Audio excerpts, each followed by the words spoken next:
Alright guys, I'm gonna explain how I became fluent in Japanese within 2 years. So this is like, not many people do this, because Japanese is one of like the hardest languages to learn. And a lot of people struggle learning this language because, I think that it is indeed the hardest language to learn. Just with how like the amount of words you have to know, the grammar, the kanji, like everything about it is just like, you know, learning this language is a big feat. And how was I able to do this within 2 years? Well, it mainly came down to the method I was using. So, the way I learned Japanese was basically a combination of doing a ton of immersion with a little bit of spaced repetition system like on the side. So, basically, I did a little bit of Anki and did full blown immersion at the same time, right? And I think this is one of the most effective ways to learn languages is to you can take advantage of the subconscious. I mean, you can take advantage of the conscious part of learning, basically learning grammar, like learning like vocabulary consciously through Anki and rote memorization, and doing a little bit of that alongside immersion is like one of the most powerful tools. Because although immersion alone can get you very far in your language learning journey, the reason why I was able to do it within 2 years versus like 3 years or four was because I used Anki, right? Because Anki can really accelerate your progress, right? Especially when you couple that with immersion, right? Because learning some words in Anki could actually, and when you learn like a word in Anki, you could like see it in your immersion, and then you can see like, and you can notice the words quicker in your immersion by using Anki. So that's kind of like what I did. I just did a ton of immersion, and if I had to calculate the amount of hours I spent, immersing myself in Japanese by basically watching anime, reading manga, reading light novels, like all this. If I were to calculate the exact amount of time I spent, immersing myself in the language, and when I mean by immerse, I don't mean by immerse myself in the foreign country, like in Japan. I'm not talking about that. I'm talking about immersion with content, like I'll like in the U.S. Right? This is me like learning Japanese in the U.S. By myself in my room, watching anime and doing all this, right? So I spent roughly like probably 8,000 hours. So 8,000 hours is rough. It's rough estimate about the amount of hours I've spent with Japanese, right? And that's the reality, guys. If you guys actually want to get fluent within 2 years or 3 years, you're gonna have to spend and reach at least a number close to 8,000, right? Which most people will not be able to do, and that's fine, because the reason why I wanted to learn Japanese, guys, was because I had a burning desire to learn languages. I had a burning desire because I'm half Japanese, half my family's Japanese, so I felt obligated to learn Japanese. But also, I just loved anime. Like I'm a huge anime fan, and I wanted to be able to watch anime without subtitles. I wanted to be able to read light novels without, in Japanese, like read Japanese books, read Japanese manga, like everything. I wanted to be able to understand anime, otaku culture completely in Japanese, right? And it was really rewarding because there's certain things that you don't really understand if unless you understand the language of Japanese. Like there's certain things I can get in One Piece and certain things I can get in Naruto anime that because it's in the Japanese language, I can understand what they mean a little bit more versus like the translations, like the subtitles are. I mean, they're like pretty good, but they're not like 100% accurate, right? So it's good to understand like their language, like in that culture, right? Because there's a word in Japanese called shinobi tairu, right? And I thought that was really like genius in the show of Naruto, because in Naruto, shinobi is like someone, it's like a ninja, right? But there's actually a word called shinobi tairu, which basically means to like basically resist in silence. So you know how ninjas are supposed to be silent, like all shinobis are supposed to be like ninjas, are silent. They basically like don't express their emotions. They're just kind of in isolation. They try to be silent. But what this word shinobi tairu means, it means to basically resist and to hold in silence and to basically struggle in silence. So I thought, and this is like a word that's in Japanese, right? And it was a genius to put this word in Naruto because Naruto is about a show about shinobis, about ninjas, right? So just that word itself encapsulated perfectly about that show Naruto. You know what I mean? So something like this, like these are words that like you wouldn't be able to even understand, right? Unless you know Japanese. So like learning Japanese was a really worthwhile experience because I was able to go to Japan, meet my Japanese family members, be able to talk to them for the first time, right? Because I know the language. So it was a very rewarding experience. But when it comes to learning Japanese, guys, it's gonna take a long time, right? And it's gonna take a lot of immersion. You're gonna have to clock in the hours. You're gonna have to wake up every day and watch anime. You're gonna have to wake up every day and read manga, read, whatever there is, right?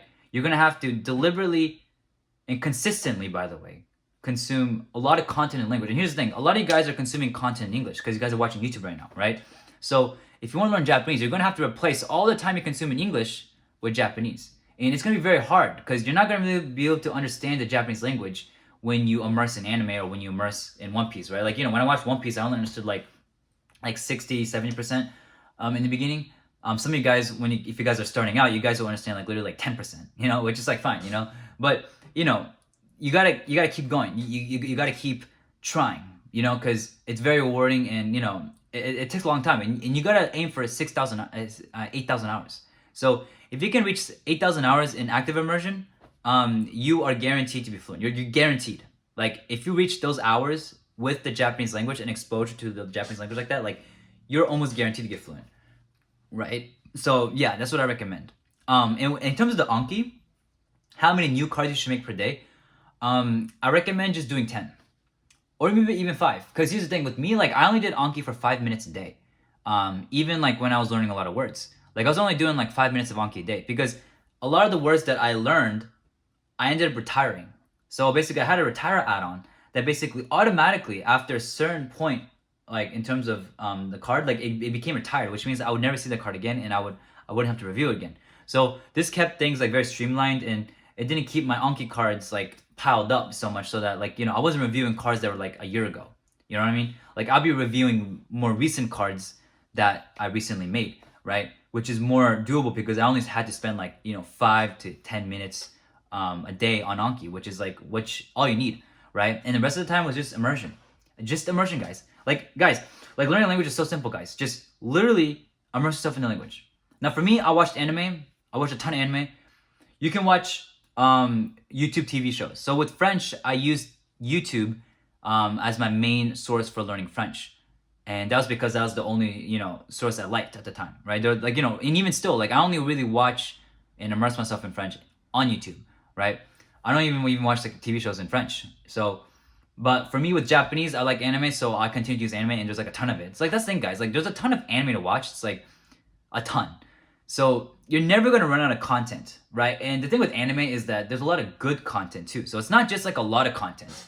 There's a lot of really good content out there in anime that you can watch in Japanese and actually learn Japanese from, right? And there's tons of different genres. Like there's fantasy, there's slice of life, romance, high school drama. There's like, you know, action, shonen. Like there's just so much like different types of genres of anime that like you're never gonna run out of things to watch, right? When it comes to anime, right? If you're trying to immerse yourself in Japanese for anime, like it's not gonna take.